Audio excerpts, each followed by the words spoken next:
Hi friends, आप सभी का हमारे चैनल पे बहुत बहुत स्वागत है। जितने विद्यार्थी 4 मार्च को इंग्लिश का पेपर देने वाले हैं उनके लिए ये वीडियो बहुत ही खास होने वाली है, क्योंकि बच्चों इस वीडियो के माध्यम से मैं आप सभी को इस पूरे वायरल पेपर का फुल सोल्यूशन बताने वाला हूं। 801 बीजी इस पेपर का कोड है। और बच्चों इस वीडियो के माध्यम से मैं आप सभी को यही बताने वाला हूँ कि अब की बार 2024 बोर्ड परीक्षा के पेपर में इंग्लिश की कॉपी कैसे लिखनी है, कैसे रिप्रेजेंट करनी है, सब कुछ मैं आप सभी को बताने वाला हूँ। और बोर्ड परीक्षा के पेपर में टॉपर कॉपी कैसे लिखने हैं वो ही मैं बताऊंगा। और इस वीडियो के माध्यम से दोस्तों मैं आप सभी को यही बताने वाला हूं कि बोर्ड परीक्षा के पेपर में जो कॉपी का फ्रंट पेज होता है उसको कैसे भरा जाता है, सब कुछ मैं आप सभी को डिटेल में डिस्कस करने वाला हूं। इसलिए आप सभी संभाल रिक्वेस्ट है, इस पूरे वीडियो को शुरू से लेकर के अंत तक जरूर देख लेना। वीडियो को लाइक कर देना, शेयर कर देना, चैनल पर नए होंगे तो सब्सक्राइब कर देना।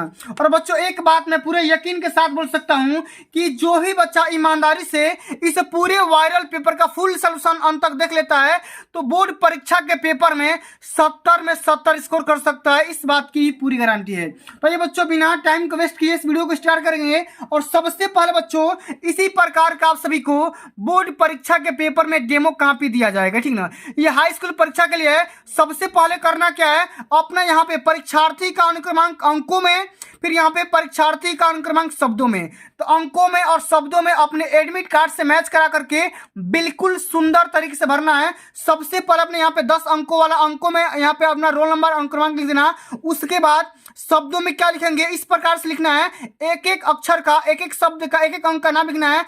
3 3 1 0 2 5 0 इस प्रकार से आप सभी लोग को अपने अंकों में और शब्दों में अपने एडमिट कार्ड से मैच करा करके अपना रोल नंबर अनुक्रमांक भर देना है। उसके बाद विषय का नाम में यहाँ पे अपना अंग्रेजी भरना, प्रश्न पत्र में केवल भर देना।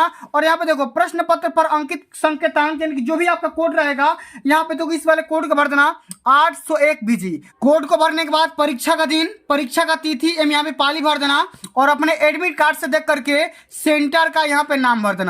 इतना करने के बाद बच्चों हम आ जाते हैं पेपर पर। सबसे पहले बच्चों इस पेपर का पार्ट ए का सॉल्यूशन करेंगे, उसके बाद हम पार्ट बी का भी सॉल्यूशन करेंगे। टाइम थोड़ा सा लेंगे लेकिन आप सभी को पूरा इस पेपर का वायरल प्रश्न मैं बताऊंगा और एक भी क्वेश्चन को मैं छोड़ूंगा नहीं।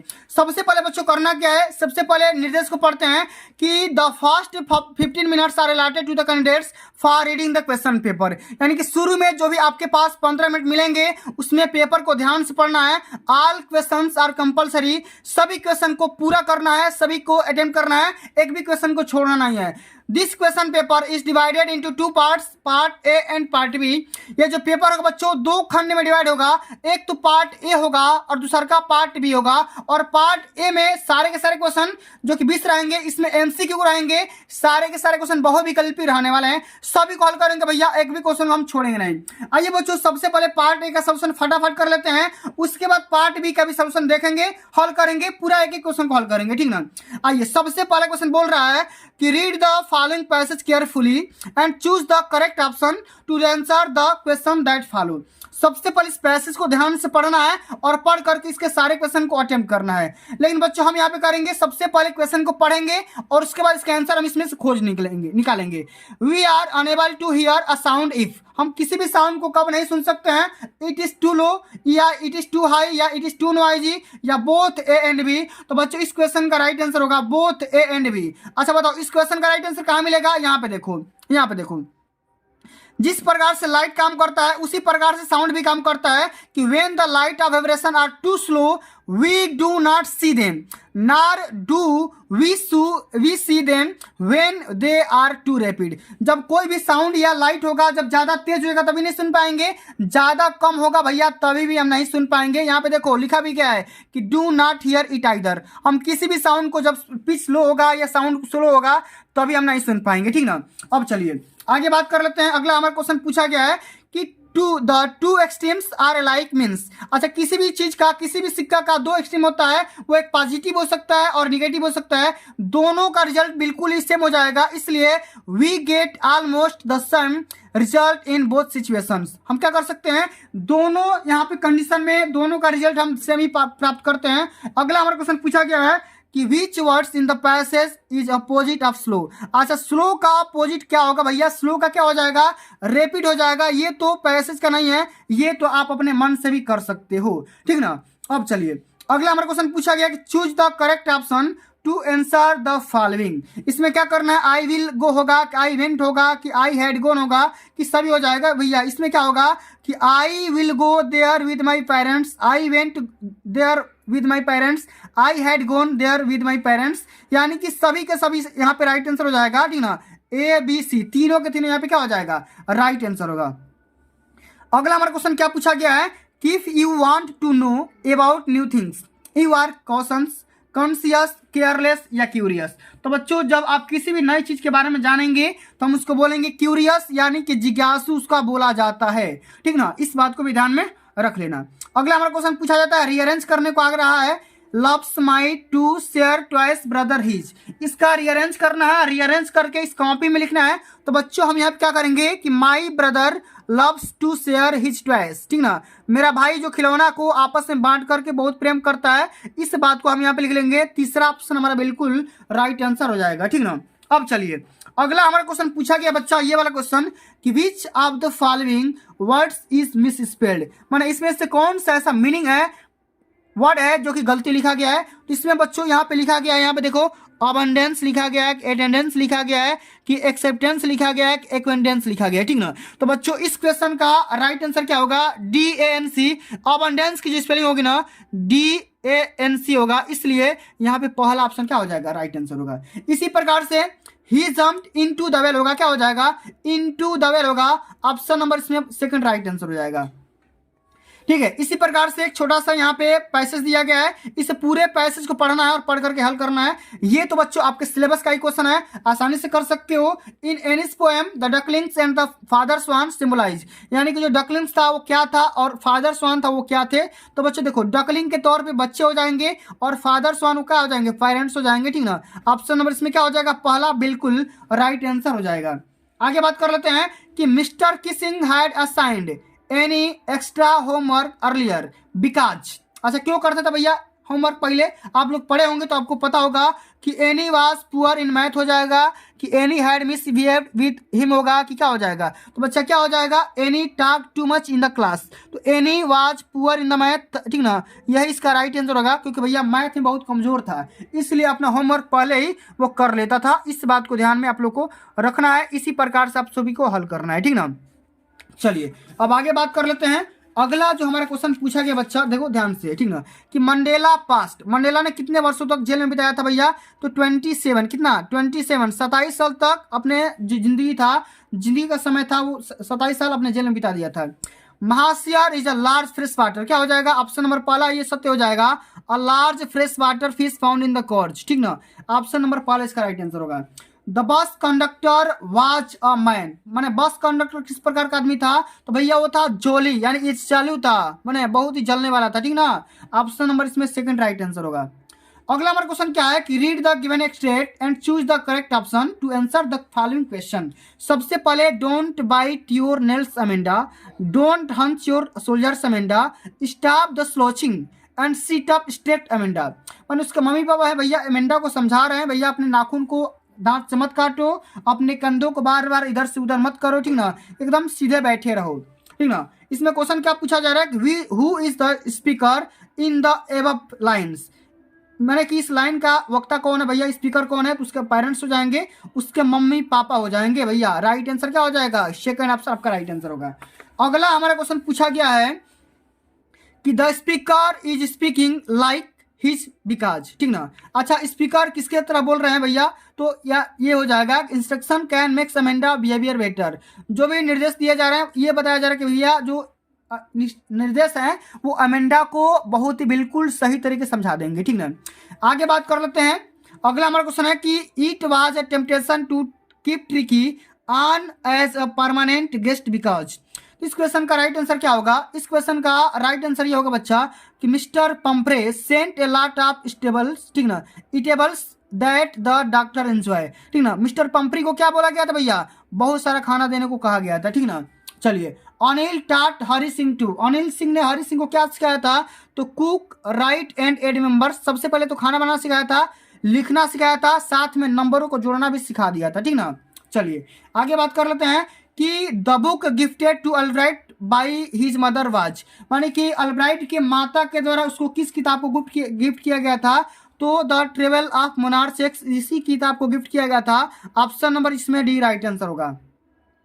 ठीक है, अगला हमारा क्वेश्चन क्या है कि which of the following combinations describe Matilda, माने मटिल्डा के बारे में कौन सा ऑप्शन सत्य है। ठीक ना, तो बच्चा जो मटिल्डा जो यहाँ पे औरत थी वो क्या थी भैया, सबसे पहले तो फैशनेबल थी, एम्बिशंस थी और यहाँ पे मिडिल क्लास की लेडीज थी। ठीक ना, ऑप्शन नंबर इसमें सेकंड आपका राइट आंसर होगा। ठीक ना, चलिए आगे बात कर लेते हैं। अगला जो कि हमारा अंतिम नंबर क्वेश्चन है, ध्यान से समझिएगा कि Bholi was sent to school because, Bholi को स्कूल क्यों भेजा गया था। तो बच्चों भोली को स्कूल इसलिए भेजा गया था क्योंकि उसके मम्मी पापा चाहते थे कि वो बड़ी होकर के एजुकेटेड बने, पढ़ लिख करके क्या बने, एक शिक्षित इंसान बने। ठीक ना, अब चलिए बच्चों हम आगे बात करेंगे पार्ट बी के बारे में, जो कि रीडिंग वाला क्वेश्चन होगा।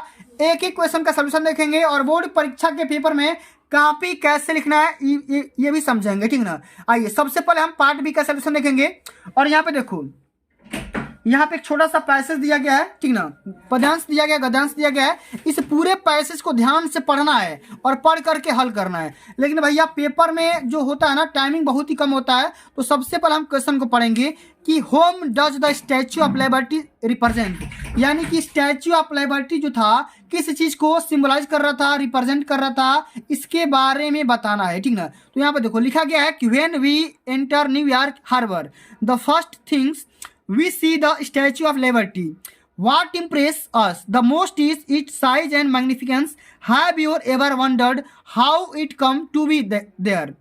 The Statue of Liberty was given from the people of France to mark the 100-year anniversary of American Independence Day. ठीक ना, माने अमेरिका की आज़ादी पे इसको बनाया गया था। ठीक ना, अब इसमें पूछा गया क्या चीज़ को रिप्रेजेंट कर रहा है, तो बच्चा हम यहाँ पे लिखेंगे कि the Statue of liberty represents a Roman goddess. क्या था भैया, एक ग्रीक का एक देवी का नाम था जो कि उसको मूर्ति बनाया गया था। ठीक ना, इस प्रकार से लिख देंगे। आगे बात करते हैं कि what is the meant by underline portion. Underline portion यानी कि Liberty was packed into 214 crates and sent to New York city. अब देखो यहाँ से लेकर के यहाँ तक का अर्थ बताना भैया, इसका अर्थ क्या होगा। तो हम यहाँ पर अर्थ लिखेंगे कि the mean of underline portion is that the Statue of Liberty was very long and that's why it's packed in pieces on 214 crates and sended to New York. मतलब भैया क्या कर दिया गया था, उसको पैक कर दिया गया था और उसका जो कीमत था भैया क्या था, 214 क्रेट्स था। ठीक ना, पूरे क्रेट्स में पैक था और उसको न्यूयॉर्क में भेज दिया गया था। अगला हमारा क्वेश्चन पूछा गया है कि how did America collect money to install the statue. माने अमेरिका ने इस स्टैच्यू को बनाने के लिए किस प्रकार से धन को एकत्र किया था, उसके बारे में लिखना है। ठीक ना, इसमें लिखेंगे कि New York newspaper impelled people for donation। ठीक ना, that money because become available, so now this steps they get money for install the statue।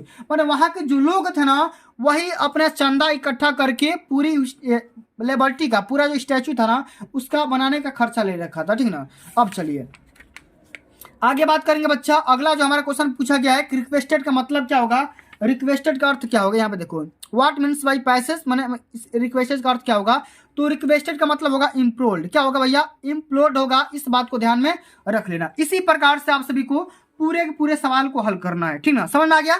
चलिए अब बच्चों आगे हम बात कर लेते हैं very very most important question, ये वाला क्वेश्चन जो कि राइटिंग वाले सेक्शन से है कि write a letter to your elder brother who lives in Delhi sharing your feelings about how you miss him at home.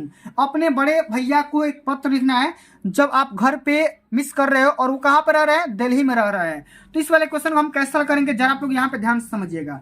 सबसे पहले लिखेंगे क्वेश्चन नंबर यहाँ पे सेकंड, इसमें लिखना है यहाँ पे इंदिरा नगर दिल्ली, यहाँ पे पिन कोड लिख देना और यहाँ पे डेट लिख देना।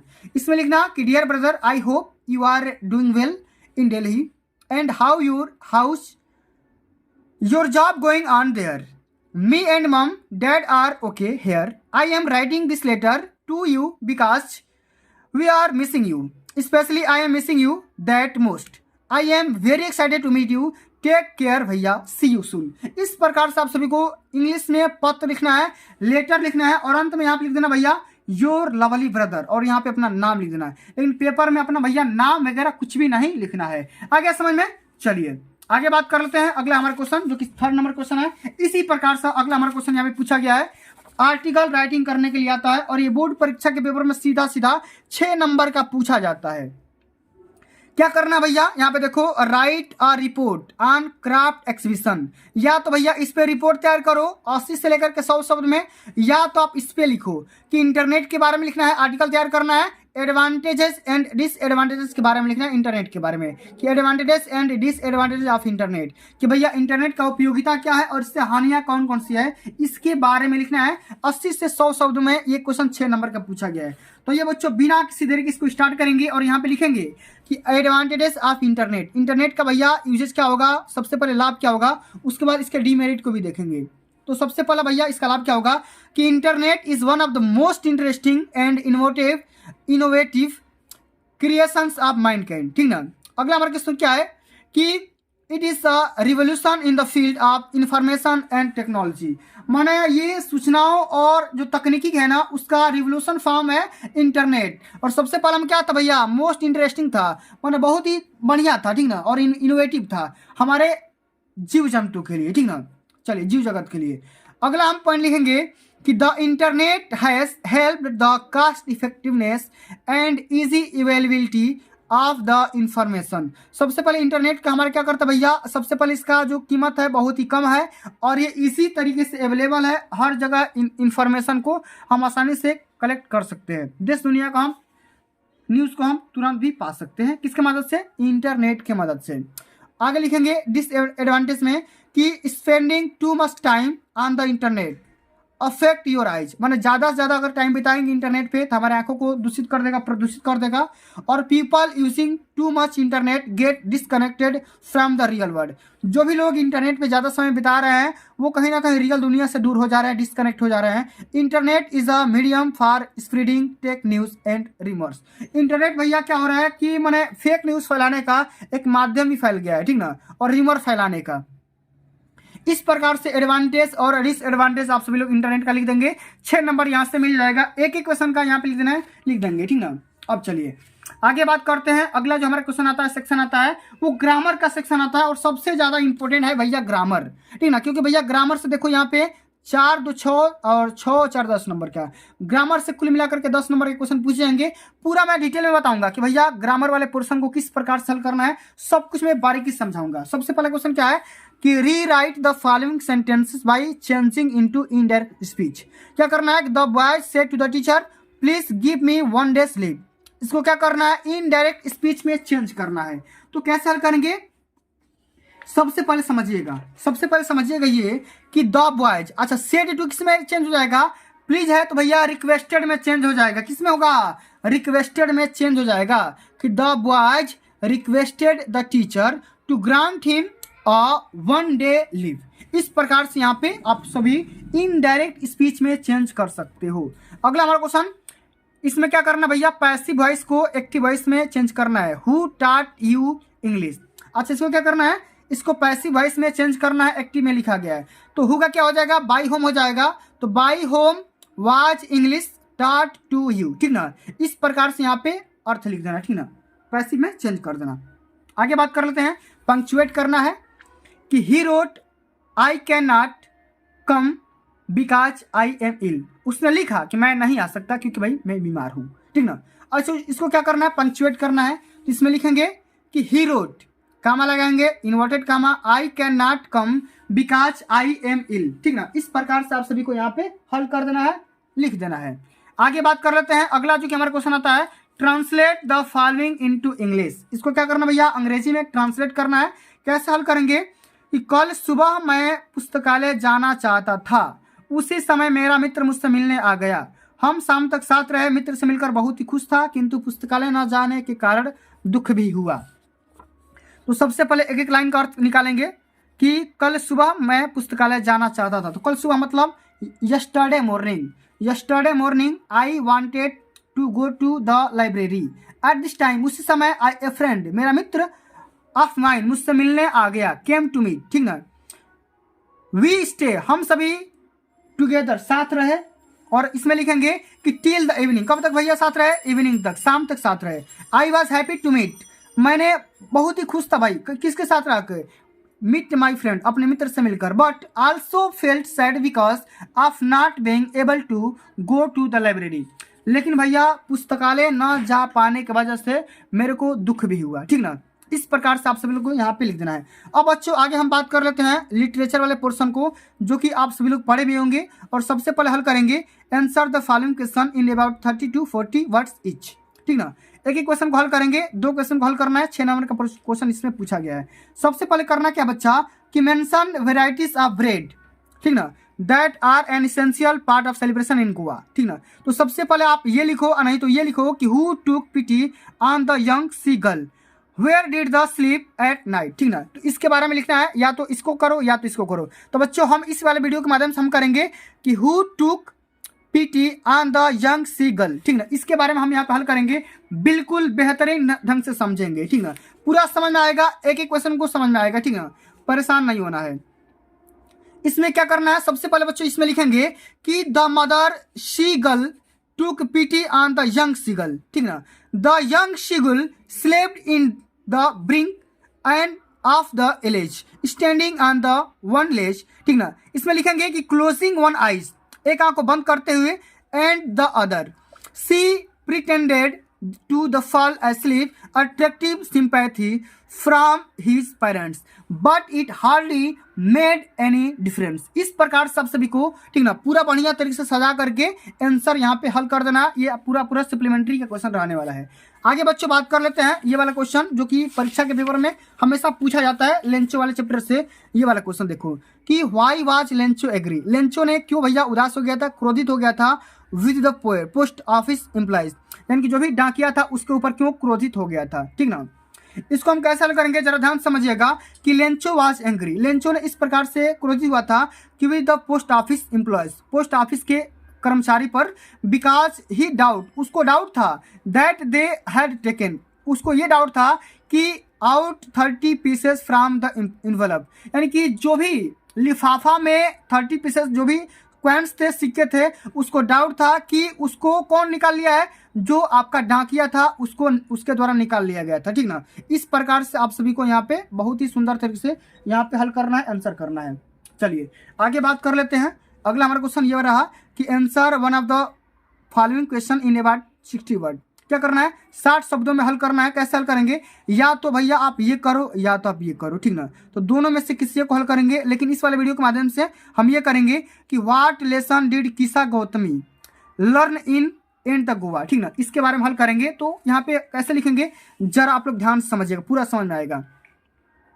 इसमें आपको ये लिखना है कि Kisa Gotami learn in the and, माने जो भी चैप्टर था उसका अंत में क्या सीखा था, ये सीखा था कि the death and the birth, यानी कि जो भी जन्म है और मृत्यु है, ठीक ना, वो किसी भी सिक्के के 2 पहलू हो सकते हैं, ठीक ना, या लाइफ के 2 पहलू हो सकते हैं। इसमें लिखेंगे कि Kisa Gotami learn in the end that death and the birth are 2 quants of the life and it is common to all, माने सब में ये होता है। फाइनली किसा गौतमी लर्न, ठीक ना, दैट डेथ इज एवरीवन, मतलब भैया जो भी यहाँ पे पैदा हो चुका है सभी को एक न एक दिन मरना है। नो वन कैन डिनाई, ठीक ना, नो वन माने ऐसा किसी के साथ नहीं होगा कि जो जिंदा हो सकता है, दिस फैक्ट, ठीक ना, सबके साथ ऐसा होने वाला है। People mourn and weep over death, ठीक ना, बट ओनली द वाइज, जो भी बुद्धिमान लोग हैं भैया इस बात को एक्सेप्ट कर लेते हैं। लेकिन वो जो किसा गौतमी थी चैप्टर के शुरू में इस बात को एक्सेप्ट नहीं कर पा रही थी, लेकिन जब भैया उसको एहसास हुआ कि भैया अंत में उसको जब भी शिक्षा मिल गया था, ठीक ना, बुद्धि हो गया कि भैया क्या करना है कि जो इंसान यहाँ पे आया है उसको एक ना एक दिन जाना जरूर है, ठीक ना। चलिए आगे बात कर लेते हैं। अगला जो हमारा 7वां नंबर क्वेश्चन आता है, एक या तो भैया आप ये पोयम लिख दो, नहीं तो इसके बारे में मेंशन करो कि mention a few differences between a tiger in the zoo and the tiger in the jungle, माने एक तो भैया आप एक जू वाला टाइगर के बारे में बताओ, ठीक ना, जो कि चिड़ियाघर वाला होता है, या एक जंगल वाला जो आपका टाइगर होता है, दोनों के बारे में डिफरेंस बताना है। कुछ ही शब्दों के बारे में बताना है, या तो आप ये बताओ, नहीं तो एक कोई भी 4 लाइन का कविता लिख दो। तो बच्चों हम इस वाले वीडियो के माध्यम से हम कविता लिखेंगे, कविता समझेंगे। आप भी इस वाले चैप्टर को या इस वाले कविता को याद कर लो कि the way A crow Shuk down on me the dust of snow from a hemlock tree. इस वाले पूरे कविता को, पोएम को याद कर लो, 2 नंबर यहाँ से मिल जाएंगे। सॉरी यहाँ पे 3 नंबर का आता है, 3 नंबर यहाँ से मिल जाएंगे। अब चलिए बच्चों, अगला जो हमारा क्वेश्चन आता है वो आता है सेंट्रल आइडिया, ठीक ना। सेंट्रल आइडिया से क्वेश्चन हमेशा आते हैं और यही बोर्ड परीक्षा के पेपर में 3 नंबर का क्वेश्चन पूछा जाता है। देखो 3 क्वेश्चन पूछा जाएगा, तीनों में से किसी एक के बारे में हल करना है। या तो फायर एंड आइस के बारे में लिखो, या द ट्रीज के बारे में लिखो, या the table of custard of dragon के बारे में लिखो। तीनों में से किसी एक के बारे में लिखना है बच्चों। तो हम यहाँ पे लिखेंगे फायर एंड आइस के बारे में, ठीक ना। ठीक, इसमें क्या लिखना है कि fire and ice is a symbolize poet, ठीक ना, बाय रॉबर्ट फ्रॉस्ट। मैंने इसका जो भी इस कविता के जो राइटर हैं या पोएट हैं वो कौन है, रॉबर्ट फ्रॉस्ट के द्वारा लिखा गया है। आज इसमें क्या बातें बताई गई है, इसमें बात ये बताई गई बच्चा कि द पोएट वांट्स, जो भी आपका कवि है वो ये चाहते हैं कि टू अवेयर, माने किसी भी चीज को, माने लोगों को अवेयर करा देना, द ह्यूमैनिटी माने मानवता के बारे में सभी को अवेयर कराना, to the everything will in one day, ठीक ना, सभी चीज यहाँ पे क्या हो जाएगा भैया, एक दिन समाप्त हो जाएगा, ठीक ना, as a result of human minded. The poet says, कभी कहते हैं कि that both fire and ice destructive, माने सभी एक ना एक दिन भैया नष्ट होंगे, ठीक ना। जो भी यहाँ पे आया हुआ है फायर, वो आग हो सकता है, चाहे वो पानी हो सकता है, हमें ये दोनों चीजें क्या हो जाएगी, दुनिया से एक ना एक दिन नष्ट होगी। Fire of violent desires will put the world to an end, ठीक ना। इस प्रकार से आप सभी को क्या करना है, यहाँ पे सेंट्रल आइडिया को लिखने के बाद यहाँ पे अपना यहाँ पे पूरा लिख देना है, ठीक ना। चलिए अंत में बच्चों और यहाँ पे 2 क्वेश्चन बच गया, ठीक ना, जो कि लॉन्ग आंसर टाइप क्वेश्चन है। इसको हल करेंगे कि answer any one of the following in the about 30 to 40 words. इसमें क्या करना है, इसमें 2 क्वेश्चन पूछा गया है, या तो क्योर ट्रिकी के बारे में लिखो और नहीं तो ग्रिफिन के बारे में लिखो। तो हम यहाँ पे हल करेंगे कि what did the doctor to do cure Tricki, ठीक ना। इसके बारे में मैंने इसको किस प्रकार से इलाज किया था इसके बारे में समझेंगे, ठीक ना। तो इसमें लिखेंगे कि ट्रिकी वाज ट्रीटेड, माने ट्रिकी का जो था इलाज इस प्रकार से किया गया था, किस डॉक्टर के द्वारा किया गया था, तो by doctor Harriet, without medicine, माने बिना दवा के माध्यम से उसको इलाज कर दिया गया था और ना ही सर्जरी किया गया था, ठीक ना। वो ऑटोमेटिक ठीक हो गया था, लेकिन उसमें यह टेक्निक अपनाई गई थी, he controlled the amount of food and ate, माने खाना के माध्यम से उसको कंट्रोल किया गया था, and gave him plenty of water, माने उसको कुछ पानी का हिस्सा दिया गया था। He made tricky play and exercise, उसके माध्यम से ये बोला गया था कि ट्रिकी को ज़्यादा से ज़्यादा खेलने को देना चाहिए और इसको ज़्यादा से ज़्यादा एक्सरसाइज यानी कि अभ्यास कराना है विद द अदर डॉग्स, यानी कि जो भी कुत्ते हैं उसके दोस्त हैं उन सभी दोस्तों के साथ उसको भेज देना है, ताकि उसका बॉडी का एक्सरसाइज और आसानी से वो प्ले कर सके, खेल सके। आगे लिखेंगे in the surgery tricky gain energy, मैंने सर्जरी के माध्यम से, मैंने बिना सर्जरी के माध्यम से वो ट्रिकी था अपने एनर्जी को गेन कर लिया था, ठीक ना। इस प्रकार से आप सभी को यहाँ पे हल कर देना है। चलिए अब आगे बच्चों बात कर लेते हैं अगला, जो कि हमारा अंतिम नंबर क्वेश्चन है। क्वेश्चन आपका ये है कि answer one of the following question, ठीक ना। इसमें इसका करना है, दोनों क्वेश्चन में से किसी एक क्वेश्चन के बारे में हल करना है।